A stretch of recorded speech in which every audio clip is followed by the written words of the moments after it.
Hi friends, welcome to AVS all in one channel. ఈరోజు ఈ వీడియోలో ఆకుకూర పప్పు ఎలా చేయాలో చూద్దాము. ఇదైతే సిర్రాకు అంటారండి. దీన్ని చాలా మంచిది హెల్త్కి. అయితే చపాతీ, రాగి ముద్ద, అలానే వైట్ రైస్ కూడా చాలా మంచి కాంబినేషను. ఒకసారి ట్రై చేయండి.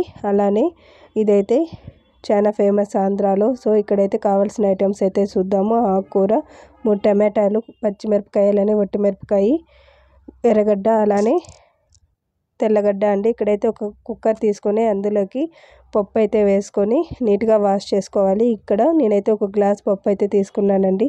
మీకు ఇంకా ఎక్కువ పప్పు ఉండాలనుకుంటే ఇంకొక 1.5 గ్లాస్ అయితే తీసుకోవచ్చు. ఇదైతే 4 మెంబర్స్కి. ఇక్కడ ఆకుకూర అయితే బాగా నీట్గా క్లీన్ చేసి పెట్టుకోండి. ఎందుకంటే ఎక్కువగా మన్ను అలానే చిన్న చిన్న పురుగులు కూడా ఉంటాయి కాబట్టి నీట్గా వాష్ చేసుకొని 1కి 2 సార్లు వేసుకోండి. సో ఇక్కడైతే నీట్గా వాష్ చేసుకున్న పప్పులోకి టమాటా, అలానే ఆకుకూర, పచ్చిమిరపకాయ, అలానే ఎండుమిర్చి, ఎండుమిరపకాయ, తెల్లపాయి, అలానే కొంచెమంత జీలకర్ర, ధనియాల పిండి వేసుకోవాలి. ఇక్కడైతే ఆంధ్రాలో పప్పు మసాలా అని కూడా చేస్తారండి. ఆ పొడి ఉంటే అది కూడా వేసుకోవచ్చు. ధనియాల పిండి అలానే జీలకర్ర స్కిప్ చేసి మనమైతే ఆ మసాలా పొడి కూడా వేసుకోవచ్చండి. అలానే కొంచెమంత పసుపు వేసుకోవాలి. ఇక్కడైతే మీకు ఎంత వాటర్ కావాలో అంత వాటర్ అయితే పోసుకోండి.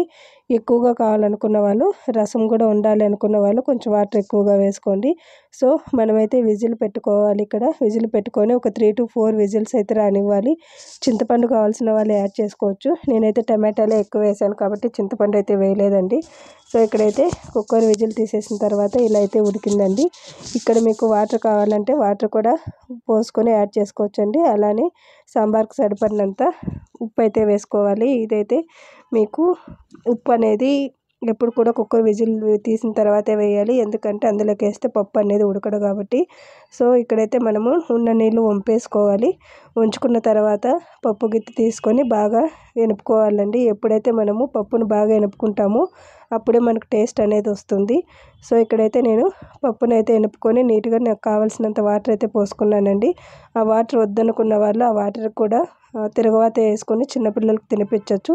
9 months బేబీలకు తినిపించినా కూడా చాలా మంచి హెల్తీ అండి. సో ఇక్కడైతే తిరగవాత కావాల్సిన ఐటమ్స్ అయితే చూద్దాము. ఒక ప్యాన్ పెట్టుకొని అందులోకి ఆయిల్ వేసుకోవాలి. అలానే పోపు దినుసులు అన్నీ వేసుకోవాలి. ఇక్కడ నేను తిరగవాతకు కొంచెమంత తెల్లగడ్డ, ఎర్రగడ్డ, అలానే ఒట్టిమిరపకాయలు కూడా కట్ చేసుకొని పెట్టుకున్నాను. సో ఇవన్నీ వేగిన తర్వాత ఇందులోకి దంచి పెట్టుకున్న ఎర్రగడ్డ, తెల్లగడ్డ కూడా వేసుకోవాలండి. ఇక్కడ మీకు స్మాల్ ఆనియన్స్ ఉంటే అది కూడా వేసుకోవచ్చు. తిరగవాతకి చాలా మంచి ఫ్లేవర్ అయితే వస్తుంది. సో ఇక్కడ కట్ చేసుకున్న కొత్తిమీర, కరివేపాకు కూడా వేసుకోవాలి. అన్నీ వేసుకొని జస్ట్ బ్రౌన్ కలర్లోకి వచ్చేంత వరకు మనమైతే వేయించుకోవాలండి. ఇక్కడైతే నాకు కొంచెం కారం తక్కువ ఉంది, అందుకని నేను ఒట్టిమిరపకాయ అయితే యాడ్ చేసుకున్నాను. ఇక్కడ మసాలా అలానే తిరగవాత అంతా బాగా వేగాలండి. ఈ తిరగవాత వేగితేనే మనమైతే పప్పు అందులోకి వేసుకోగలము. సో పప్పు అయితే మనము తిరగవాతలోకి వేసుకోవాలి. అంతా వేగిన తర్వాత జస్ట్ ఒక 5 minutes ఉడకపెట్టుకుంటే చాలండి.